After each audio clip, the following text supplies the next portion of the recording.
Hello everyone and welcome to my channel. My name is Kalika and you're gonna be a very spicy person after watching this video. Do you know who I am? Backfires on business owner. Resubmitted without acronyms. Firstly, this didn't happen to me. I was with the person when they received a phone call about this issue. Then he explained it all to me.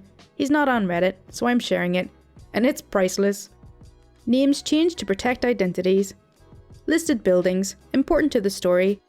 In the UK, there is a system for preserving ancient and important buildings. If a building has historical importance, it is known as a listed building, and the rules about how it's developed, maintained, improved are very strict. I need to be vague about the work involved, otherwise it's too easy to identify the parties involved. My friend David is skilled in a very niche area of construction. He repairs and renovates buildings using a very old construction method that hasn't been common for several centuries. All his work is on conservation projects and listed buildings. Work was required on a Grade 1 listed property. The overall building work was being done by the main contractor ACC Limited. One part of the work is very specialised. The contractor's managers didn't know anyone who did it, so the architect gave him a list of qualified people. The contractor chose my friend because he had the earliest availability.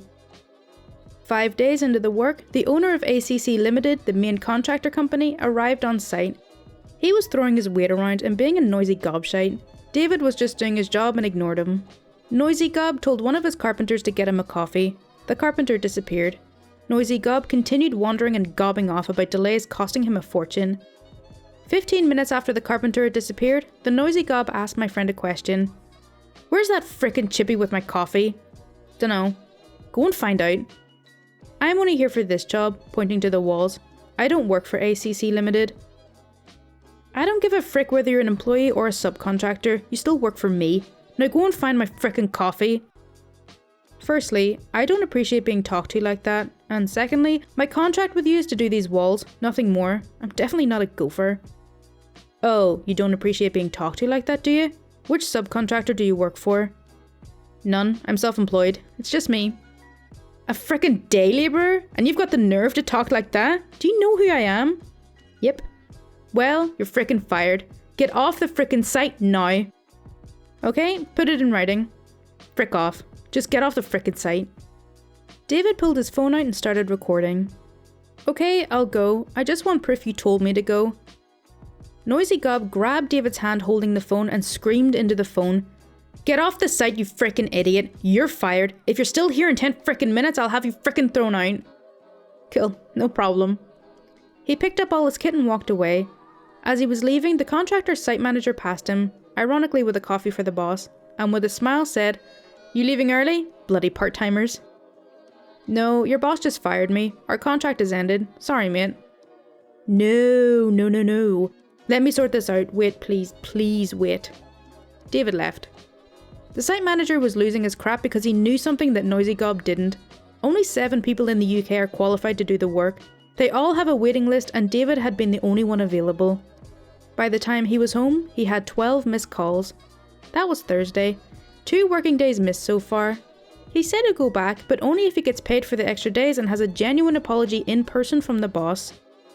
I met my friend when he was getting a call from the site manager saying the boss apologises but is out of the country, so can't apologise face to face. David also told me he phoned the other specialists to warn them, but they'd all been phoned on Friday begging them to do the job, and they're all book solid. David also phoned the architect to warn him. Situations like this, some unscrupulous contractors try and bodge the job and fake the work. David is going to stick to his guns. Pay for all missed days plus a face-to-face apology. He's sure he'll get it. I've said I'll pay anything to watch the face-to-face apology. Update. Site manager said he was told by Noisy Gob to threaten legal action if David doesn't finish the job. David reminded him he didn't leave and has proof that he was fired. The site manager says that Noisy Gob will apologise face-to-face on Friday. Can he start tomorrow? David said no. Following the threat of legal action, the conditions are different. Number 1. Face-to-face apology before the work restarts. 2. Added pay for wasted days. 3.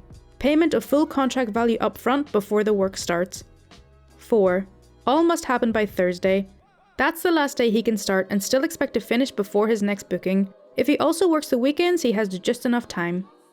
I ask him why he isn't charging a huge extra amount for this guy being such a wank. He said it doesn't look good if you take advantage of companies when they're under time pressure. It's not the done thing. It seems that one of my friends is an 18th century gentleman. Correction. I misunderstood David when he said only 7 others do this work. He meant 7 other businesses apart from his. They're small businesses, so he says it's probably only about 20 people who can do it. Still a small number, but not as comically small as 7. Sorry for misleading you all about the number. Update 2. Unfortunately, it seems there will be no apology. David has discovered that the site manager was blamed for not making Noisy Gob aware of the situation beforehand and was fired. David contacted the operations director for ACC Limited, Noisy Gob's number 2, and informed them that an apology is no longer required as he will not be returning to the job. The operations director apologised for everything and offered to renegotiate the money very generously. David told him that he had only considered going back to the job as a personal favour to the original site manager. Since he isn't there, he feels no obligation to return. Ops director said he will get back to David, but didn't say why. I asked why he didn't say give him his job back or I won't come back. David said, Noisy Gob is too petty and weak to be told what to do by a craftsman. It will have to be the company's idea for the site manager to come back. If I tell them to bring him back, it won't happen. David says the site manager is great at his job, but is only 4 years away from retirement, so it's not easy to find a job at 61. I've decided I like David even more than I did 3 days ago. Update 3. It's 2 AM here. We've just got back from the pub. David got a call while we were out from the sacked site manager. David updated the architect on the situation this afternoon, and the architect contacted the sacked site manager to tell him about a company who need a site manager. The site manager phoned David just before 9 PM. I had to sit through the phone call, only hearing one side. I must have looked childishly excited like I got an arse full of sparrows. Then David filled me in. The site manager rang to thank him and to find out his favourite drink so he can send him a bottle. He hasn't got the new job yet, but he's seeing them on Friday. Apparently, the architect's recommendation carries some weight, so he's optimistic. David refused at first. I didn't get you a job, the architect did. And the site manager said, but you set all of this in motion and told the architect that I'd been fired. Because of you, I never need to deal with that obnoxious pillock ever again. David wasn't specific about who the obnoxious pillock was. David said his drink is Cardhu Gold Reserve. He said he will accept a bottle only if A, the site manager gets the new job, and B, if the site manager will come over and drink the Cardhu with David. It looks like the handsome scribe who did the enormously difficult time-consuming job of skillfully writing this saga down on Reddit isn't included in the whiskey consumption. As David poetically put it, piss off knobhead, you can buy your own frickin' drink. All good news hopefully, except that nobody gets to see that tosspot Noisy Gob eat crap when he has to apologise. I was so looking forward to that. Additional information. David and the fired site manager know each other outside of work. Each are members of charity organisations in the same town. 2 different groups, but they work together a lot. Site manager is in the Rotary Club and David is in the Round Table. I don't think he's a knight, but you never know. Update 4. Operations Director for ACC Limited phoned David to suggest that they take the site manager back and generously renegotiate the money. David says they've missed the boat. There's no way he can finish the job on his own before he starts his next job. There is an absolute minimum of 11 days work left if everything goes without a hitch. David's next job starts 4th of November. Only 10 days left if he works both weekends. Too late. I wish I could be a fly on the wall when Noisy Gob is told. The most common question. Many are asking what David does. If I said what it is, it's so identifying that I might as well give you his real name and his address. Sorry.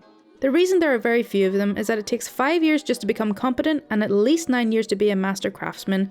The job needs at least 1 master present when the work is done. Update 5. Bad news. The fired site manager didn't get the other job.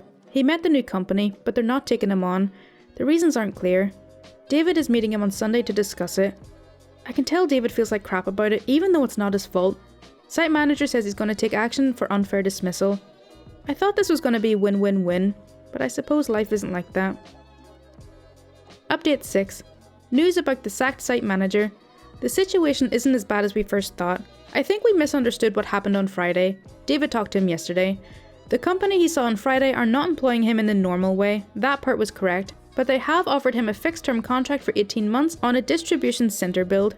It's not perfect, but on the bright side, it's slightly better paid than ACC. It's only 18 months, but that's better than nothing. There's also the chance that the new company might extend the contract if another project comes in.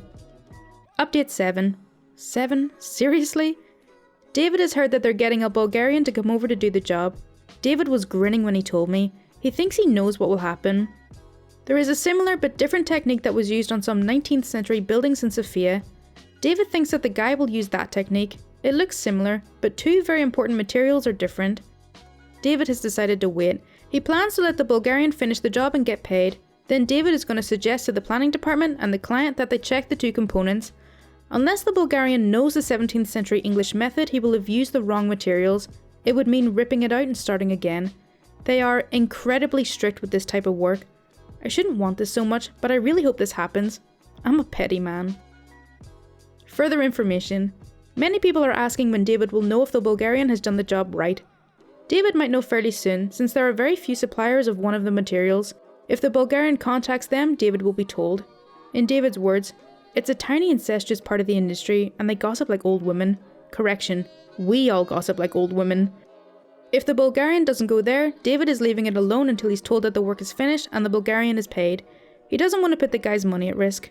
In David's words, "I don't want the Bulgarian to drag his arse over here and go home empty-handed, just because I can't wait to drop silly bollocks in the crap. The man's got a living to earn. I'll wait." Just in case of confusion, silly bollocks is the same person as noisy gob. It should take the Bulgarian about 3 weeks to finish the job, unless he works weekends. David knows plenty of people on site and a few at ACC head office, so he'll know when the job is finished. So I've got to sit in my hands for 3 to 4 weeks and pretend I'm not as excited as a 7-year-old girl pissing her pants about Christmas coming. Update 8. David has been told that the Bulgarian got straight to it and started work. He's had materials delivered, but from an ordinary building supplier. The stuff he needs to do the job properly is too bulky for him to bring with him, even if they sell it in Bulgaria. He hasn't ordered it from the UK supplier. There are 3, but only one has enough for this job because they got it in for David. So unless it's coming by road and ferry, he's not using the right materials. David wouldn't allow it to go unreported, even if he wasn't annoyed about Noisy Gob. He's got a genuine passion for looking after all these buildings he works on, and he is a purist when it comes to historical accuracy. So now I have to hold my water for 3 to 4 weeks. David said that if he's using more modern materials he might finish sooner. 3 weeks is the time it takes you to stay in the 17th century. I've turned into a bit of a weirdo about this job. When I phoned David earlier on a pretext, he realised I was after information again. Frick me, do you want me to fit a body cam so you can see and hear everything as it happens? If it's not too much trouble and you can link me into your phone calls, that'd be nice. David, after laughing, "You frickin' knob, is it okay if I cover the lens when I'm crapping and banging my wife?" Personally, I don't do those two things at the same time, but whatever floats your boat. You're telling me you do them separately? When are you banging my wife? Right after she's cleaned all the crap off the sheets from doing you. Some of us are fussy. Piss off, you're an uptight clean freak. And he hangs up. No goodbye, no see you soon. English manners aren't what they used to be. I know it doesn't look like it, but honestly, I do have a life, I promise. Update 9 will probably be in a few weeks. Okay, so that's all for r/ProRevenge. I really hope you did enjoy it. As always, if you do want to see more content like this, then please do subscribe. My Twitter, Discord and Patreon links are in the description, and any support is greatly appreciated. Thank you so much for watching. Bye!